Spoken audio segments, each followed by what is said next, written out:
Hello my dear students, welcome to my channel. তো আগের ভিডিওতে আমরা কোষে দেখি 2-এ 13 নম্বর অঙ্ক পর্যন্ত করেছিলাম। তো এই ভিডিওতে আমরা কোষে দেখি 2-এ 14 নম্বর অঙ্ক থেকে শুরু করব। তো 14 নম্বর অঙ্কটা কি বলেছে আমরা দেখিনি। তো তার আগে একটা কথা, যারা আমার আগের ভিডিওগুলো দেখোনি, আগের সবকটা অঙ্ক আমি কভার করেছি, ইভেন প্রয়োগের অঙ্কগুলো আমি করিয়েছি। তো যারা আগেরগুলো দেখোনি তারা অবশ্যই সেগুলো দেখে নেবে।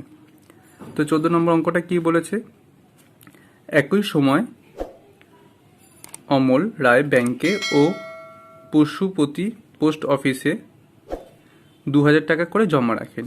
2,000 টাকা করে জমা রাখেন, তার মানে কি ব্যাংকে রেখেছে কত? 2,000 টাকা, আর পোস্ট অফিসে রেখেছে কত? 2,000 টাকা।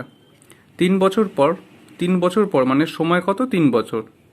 3 বছর পর তার সুদসহ যথাক্রমে 2,360 টাকা ও 2,480 টাকা ফেরত পেয়া। তাহলে কত টাকা করে পান? 2,360 আর 2,480। তার মানে এত টাকা ফেরত পাচ্ছে, তার মানে এর মধ্যে সুদও আছে সাথে আসলও আছে। ব্যাংক ও পোস্ট অফিসে বার্ষিক শতকরা সুদের হারে অনুপাত কত হিসাব করি। তাহলে অনুপাত বার করতে গেলে আমাদের সুদের হার বার করতে হবে, তারপর আমরা অনুপাত বার করতে পারবো। তো দেখি, বলেছি 2,000 টাকা করে জমা রাখে, তার মানে দুটো লিখছি, একটা হচ্ছে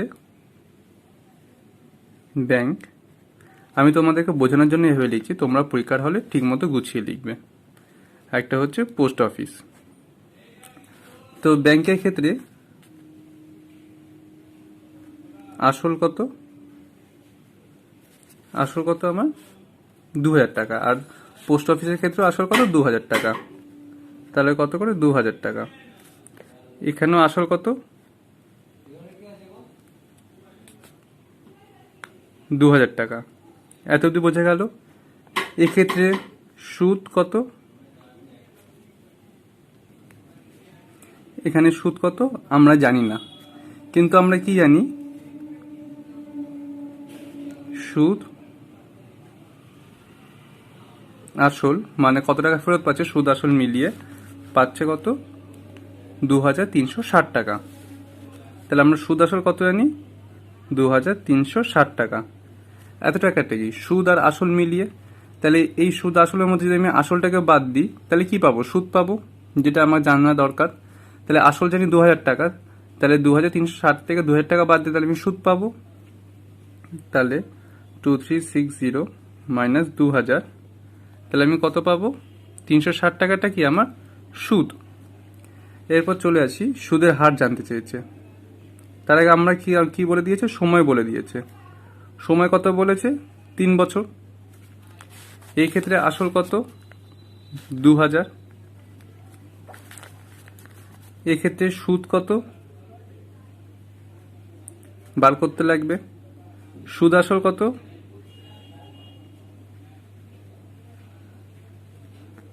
সুদ আসল বলেছে আমাকে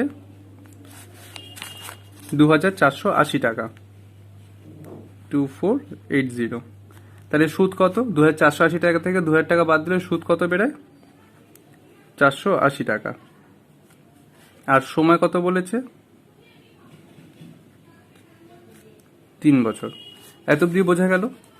তাহলে এটা আমাদের ব্যাংকে আর পোস্ট অফিসে বলে দিয়েছে। এরপর আমাদের জানতে চেয়েছে কি? সুদের অনুপাত চেয়েছে দুজনে, তার জন্য আগে সুদের হারের অনুপাত চেয়েছে, তার মানে আগে আমাদের সুদের হার জানতে লাগবে।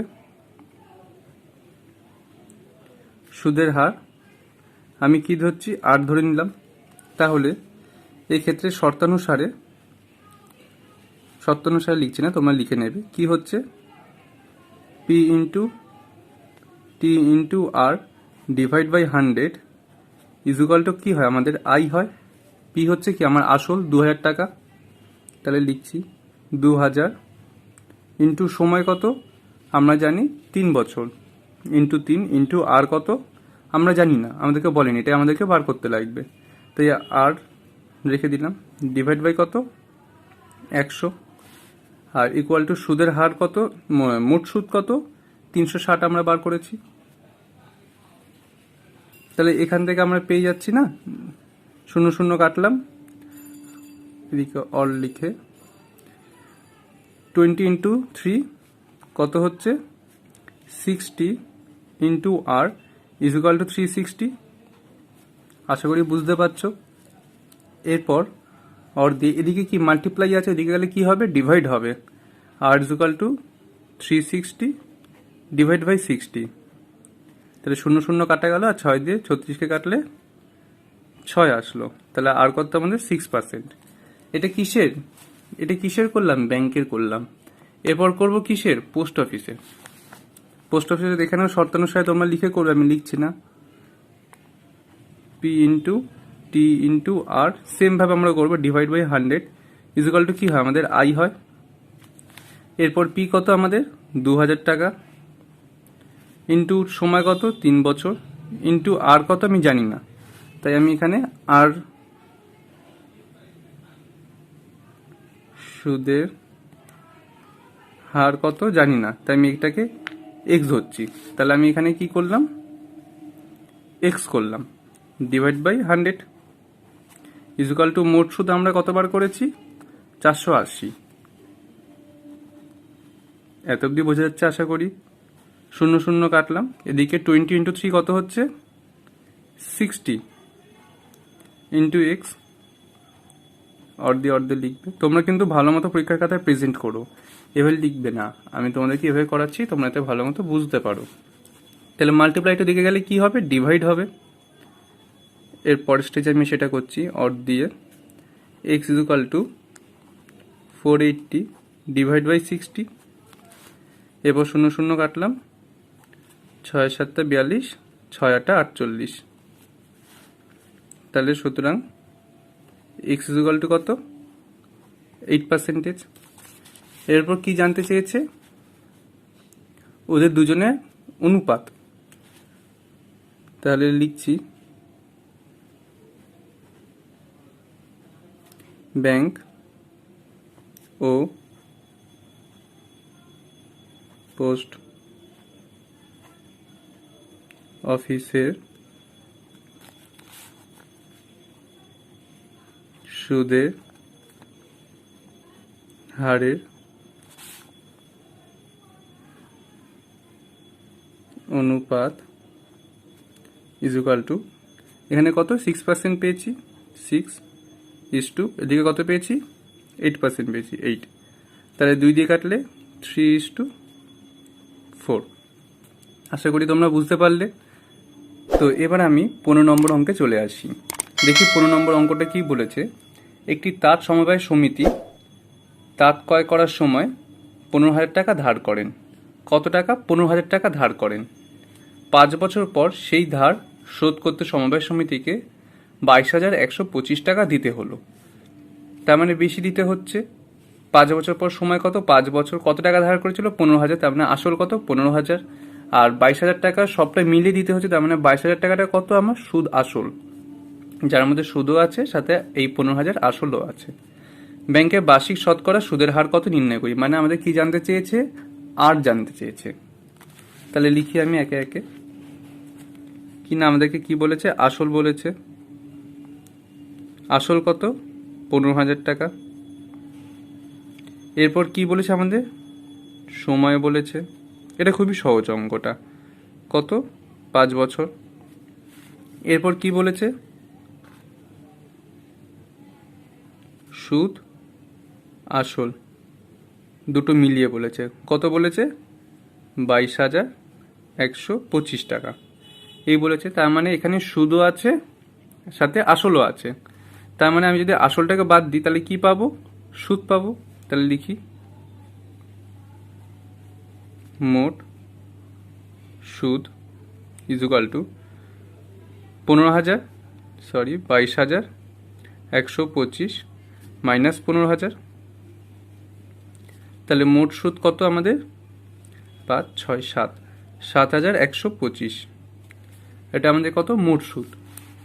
তাহলে আমাদের কি জানতে চেয়েছে, সুদের হার, এটা আমাদের জানতে চাই সুদের হার। তাহলে আমরা কি আর ধরে নিচ্ছি। তাহলে এরপর আমরা লিখি, এরপর আমরা কি দেখছি না, শর্তানুসারে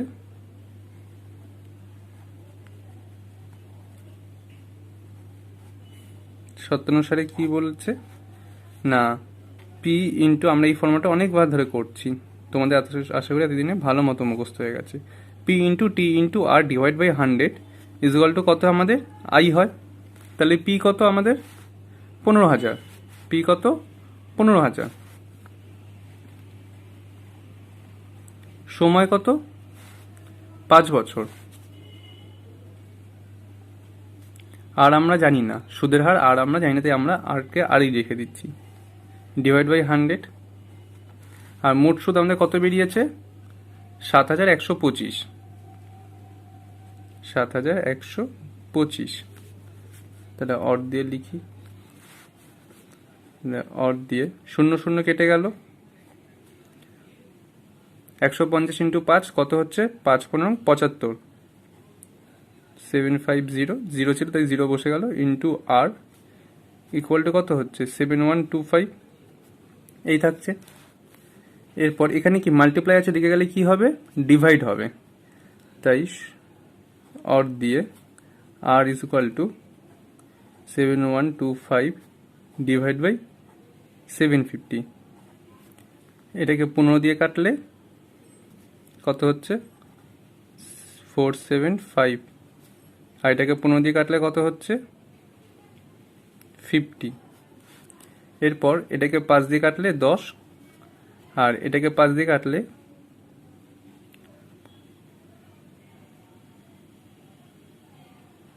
95। আর 95 বাই 10 মানে আমরা জানি দশমিক বসে যাবে ক ঘর আগে, একটা শূন্য, তাই 1 ঘর আগে দশমিক বসবে।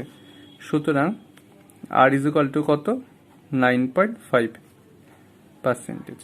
তো এই ভিডিওতে আমি 15 নম্বর অঙ্ক পর্যন্ত করালাম, পরের ভিডিওতে আমি 16 থেকে করাবো।